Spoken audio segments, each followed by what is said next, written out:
Hi guys, இன்றைக்கி நம்ம உப்பிலிட்டது செய்ய போகிறோம். வெறும் நெல்லிக்காவும் பச்சை மிளகாவும் வச்சு இது கூட இஞ்சியும் வினிகரும் ஆட் பண்ணணும்.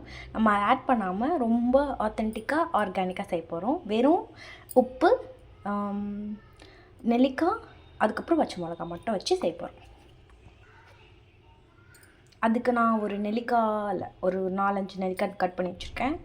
அதுக்கப்புறம் பச்சை மிளகா 3 எடுத்திருக்கேன்.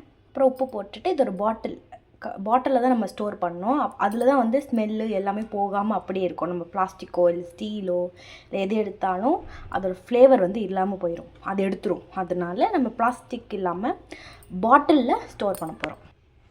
ஸோ இதான் எடுத்துருக்க பாட்டிலு. இந்த பாட்டிலில் ஒன்று ஒன்றா ப்ளேஸ் பண்ணிடலாம். ஃபஸ்ட்டு பச்சை மிளகா இது இப்படியே போடாமல் கொஞ்சம் கீறிட்டு போடலாம். ஸோ நான் இந்த மாதிரி கீரி எடுத்துட்டேன். இதுக்குள்ளே ப்ளேஸ் பண்ணிடலாம். ஃபஸ்ட்டு 2 போட்டுக்கலாம், அதுக்கப்புறம் நெல்லிக்காய் போட்டது லாஸ்ட்டாக 1. ஸோ இதுக்குள்ளே ப்ளேஸ் பண்ணிடலாம்.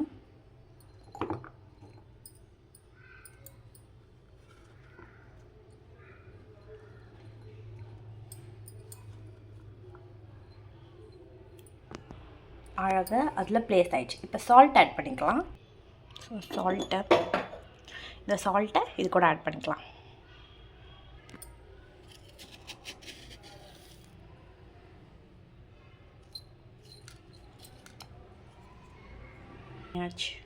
ஸோ சால்ட்டும் ஆட் பண்ணியாச்சு.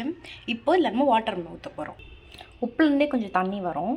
ஸோ அதுக்கேற்ற மாதிரி கொஞ்சம் வாட்டர் ஆட் பண்ணிக்கலாம், கொஞ்சம் முழுக்கிற அளவுக்கு.